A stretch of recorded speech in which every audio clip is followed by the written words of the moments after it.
Bulbo do olho. Aqui podemos ver algumas estruturas com as camadas do bulbo do olho.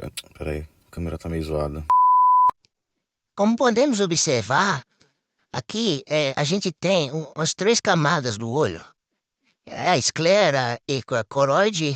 Bem, a gente tá conseguindo ver aqui também. Peraí. Tá meio zoada essa câmera aqui.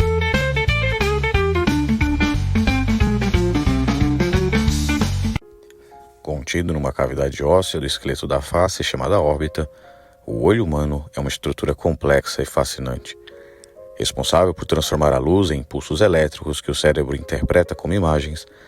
Vamos começar explorando as principais partes do bulbo do olho ou globo ocular.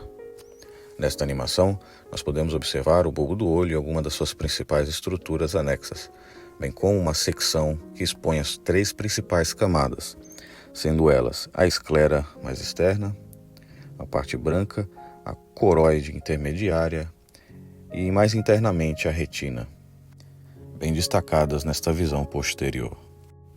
Recobrindo a parte branca do olho, inserida a face anterior da esclera, aderindo-se à periferia da córnea e também pálpebras internamente, encontramos a conjuntiva, que é uma membrana mucosa, fina e transparente, cuja função é proteger a superfície ocular de agentes externos e manter a lubrificação do bulbo, uma vez que o muco produzido pela conjuntiva ajuda a evitar o ressecamento do olho.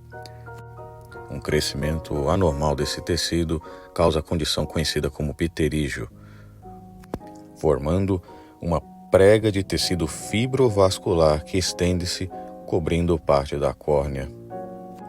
Vejamos um procedimento cirúrgico para a correção desta condição. Primeiro, anestesiando-se a região e fazendo uma excisão do tecido que forma o pterígio, nós podemos observar a precisão do procedimento.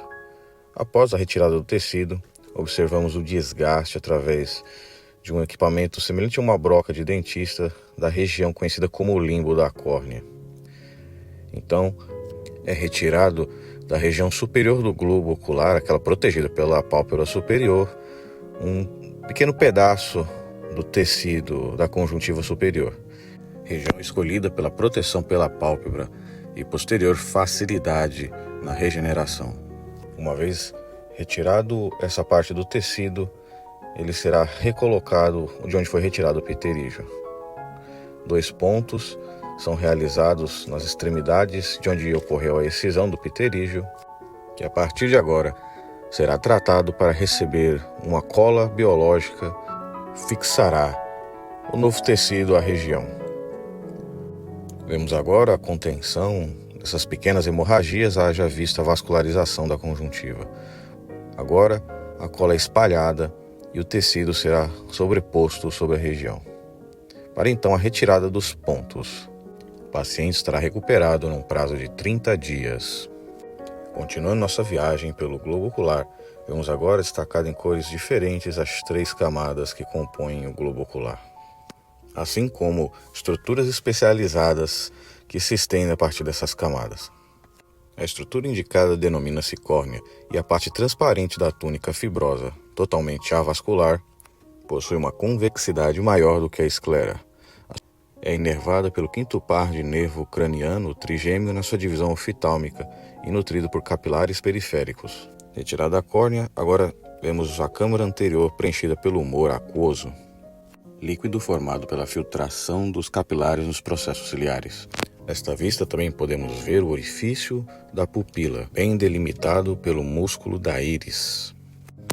E posterior a ele, a lente biconvexa, denominada cristalino. Internamente a íris, o músculo esfíncter da pupila e o músculo dilatador da pupila atuam como o diafragma de uma câmera fotográfica, controlando a entrada de luz do olho pela pupila, sendo o músculo esfíncter de inervação parasimpática responsável pela miose, ou diminuição do tamanho da pupila, ao passo que o dilatador da pupila de inervação simpática responsável pela midríase, ou dilatação, aumento do tamanho da pupila. Retirada a esclera, chegamos na 2ª camada, chamada corioide, ou túnica vascular, que apresenta uma pigmentação escura devido a células melanócitos, altamente vascularizada, exerce principalmente a função de nutrição das demais camadas do bulbo ocular. Continuando anteriormente com uma estrutura conhecida como corpo ciliar, ora indicado, e formando o anel completo em torno do bulbo do olho, conhecido como ora serrata. Inervado pelo terceiro par de nervos cranianos, o óculo motor, o corpo ciliar é formado de músculos ciliares e processos ciliares, sendo que destes vemos emergir os ligamentos suspensórios do cristalino e formando a assim conhecida zônula ciliar. Agora, retiraremos a camada corioide para chegarmos à retina.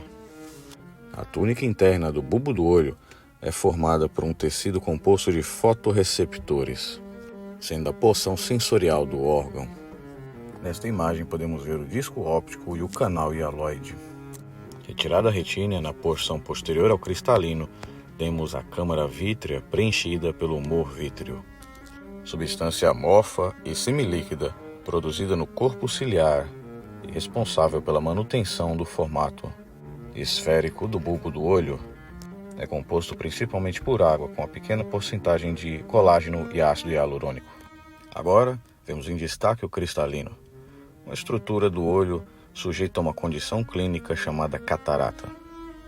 A opacidade lenticular, que pode ser de origem congênita ou adquirida, ocasiona perda progressiva e indolor da visão, tendo como alguns fatores de risco doenças sistêmicas, radiação e traumas e medicamentos.